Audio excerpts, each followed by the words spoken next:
is the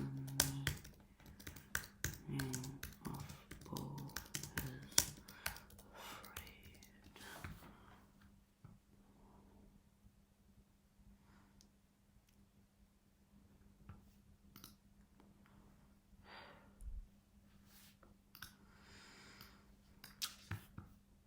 Ari Aster.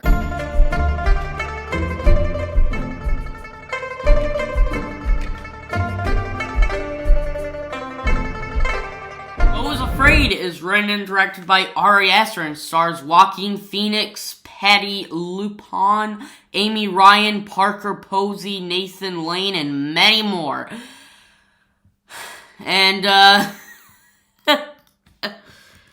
and the IMDb synopsis says, following the sudden death of his mother, a mild-mannered but anxiety-ridden man confronts his darkest fears as he embarks on an epic Kafka-esque odyssey back home.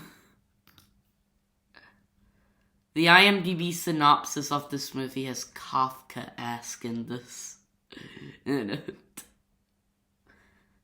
Just think about that for one moment. Yeah, sorry for my, dumb abruptness.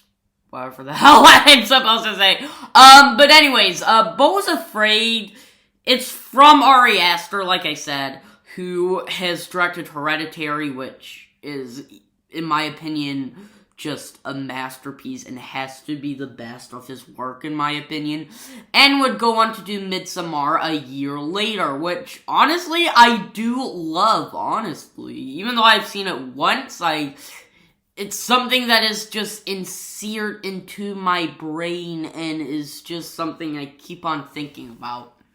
Now, Beau's Afraid is one of my most anticipated movies of this entire year, especially after finally watching his other two movies for the first time, Hereditary in September of last year and Midsommar in January of this year.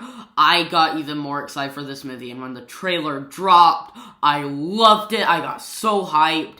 And this movie is basically 3 hours long, sort of. It almost hits that 3-hour mark at 179 minutes. So it's basically 2 hours and 59 minutes instead of just 3 hours. But still, I do normally say 3 hours with it, but still, you know.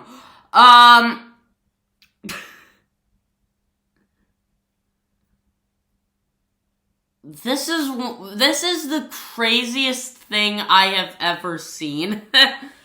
Okay, look, fine, you've already heard that. Like, it came out in the US in April, came out in the UK in May. I was gonna see it in theaters off this month, but I didn't do it because it was late and was tired. So I finally watched it at home, which is sad, honestly, because the movie hasn't even made its budget back. Well, it was like, A24 gave him like $30 million, $50 million or something. Can't fully remember, but I think it's near that. And I watched it. I honestly have no idea what to say.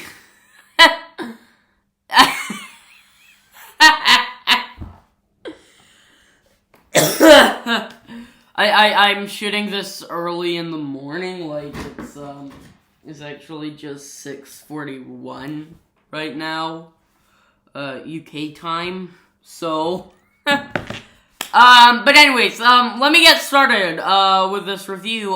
Starting off with the things I like, Joaquin Phoenix gives a phenomenal performance in this movie. I know he's in Joker, I haven't seen it yet, I know, I'll get to it very soon. And he is fantastic in this movie. I know he won Best Actor for Joker, if I'm not mistaken, right? Did he? Yeah, he did. And honestly, I think I really would like him to at least be nominated. Like, of course he's not gonna win, and there's definitely better performances than him in this movie, and already this year so far, there are better performances than him, but oh my god, he is fantastic. He definitely captures the look of someone who has anxiety, like severe anxiety. As someone who has anxiety, I can tell that this is kind of a realistic portrayal of anxiety, honestly, for me. And Joaquin Phoenix does a phenomenal job with it. Not mention, he actually stated to not have mushrooms during this movie or anything like that. And after watching it, I can see why, because trust me, it is insane. But really though, when he's scared, you feel it. And you feel the emotions, you feel what he's going through, and it's just very well done. Also, I gotta say, the cinematography in this is stunning, like all of Ari Aster's work, especially with Midsommar being the brightest horror movie I have ever seen. Really, but it is absolutely gorgeous to look at, especially a 20-minute scene of basically a stage play where it's going through him playing another life on a life that he could have had. I'm not gonna really say it for spoilers' sake, but I'm just gonna say that. It is stunning. Absolutely stunning. I could not even take my eyes off of that scene with how gorgeous it is. Not mention, its script also, I will say, is also amazing. Ari Aster is an amazing and talented writer.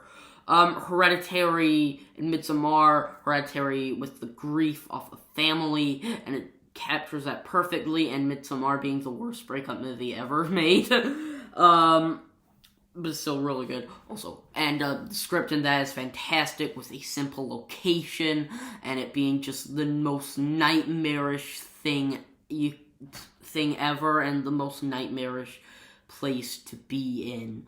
And this movie really captures it well, because, like, this is definitely the biggest scope of every single one of his movies so far.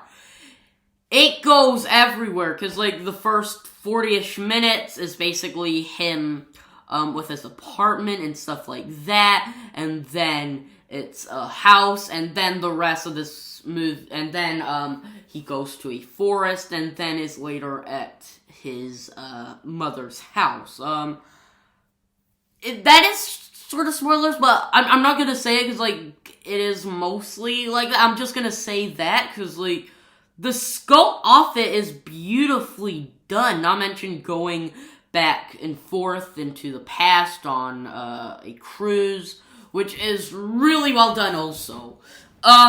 And with it, honestly, it captures the horror and comedy great. The horror in this movie, I wouldn't say this movie is really a horror movie. Don't get me wrong, it has a lot of horror elements, but I'd say it's more of a psychological thriller, even though it does have psychological horror in it. Kind of like The Shining or something like that. And, and it is very funny also, genuinely. There are moments where I did abruptly laugh. And it's very funny, honestly, with just simple lines that are normal and that you could probably hear in real life, and it's funny. And that's one of my biggest positives with this movie, is that some of the dialogue feels real, and you can get a chuckle or feel awkward out of that, which it really does handle that well. Also, with the runtime, I will admit, I'll get into it a little later when discussing my negatives with the movie. But with it, I kind of feel like it should be that runtime. Honestly, like, I understand if you think it's too long or just way too boring. I completely understand that, because it's definitely not for everyone. But for me, I thought it was very well handled, and it genuinely discovers the scope. It definitely handles the scope of it really well, honestly. And also, the first 40-ish, 50-ish minutes with the apartment stuff, it's slow build, but I didn't really feel the runtime. Don't get me wrong, I did feel the runtime a little with it, but still, it is very well crafted. Going on to my negatives, right now, I'm just gonna do it real quick. With the runtime, there could have been stuff that could have been trimmed down. I'm not saying there's an unnecessary scene in it. Like, every single scene in the movie, I feel like it does have a purpose with it. But some of it could have been trimmed down just like a little. It could have been trimmed off it could have trimmed off the fat a little. Like, let's say if you're making bacon, you cook it, but there's a little bit of fat on there, and you don't decide to trim it just a little bit. But you do it at times, and then just continue a little bit until we get to a large amount, but not fully that much, let's say. Because this movie was originally supposed to be like 206 minutes long or something like that. And basically it kind of feels like that. Like, they just, like, Ari Aster didn't fully know on what pieces to cut off with the fat on the bacon, if you understand what I'm saying. Also, there could have been more in Beau's past. Because, like, we don't fully get a lot of that unexpectedly. Because, like, I was expecting a bunch of it to be like that. Like, yes, we get a fair amount of it, but we don't fully get a lot as I expected it to be, fully, honestly. And I kind of wanted a little more off it to at least get to know the character a little more well. And of course, with the runtime also, I did sort of feel it at times. Not fully all the time, but, like, mainly at the certain point where he goes into the forest. I did sort of feel just a tiny bit of it. That's mostly what I gotta say right now. Not even with what I say, it doesn't fully feel the accuracy with this movie, because, like, it's something to be seen to be believed, because, like, everything is insane. I do have some theories with the ending, I'm not going to say it here, but I do have some theories with it.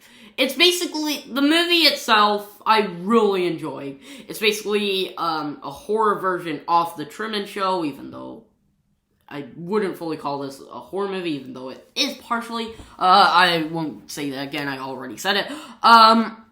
It is well done, well crafted, well made. It's something I do want to rewatch.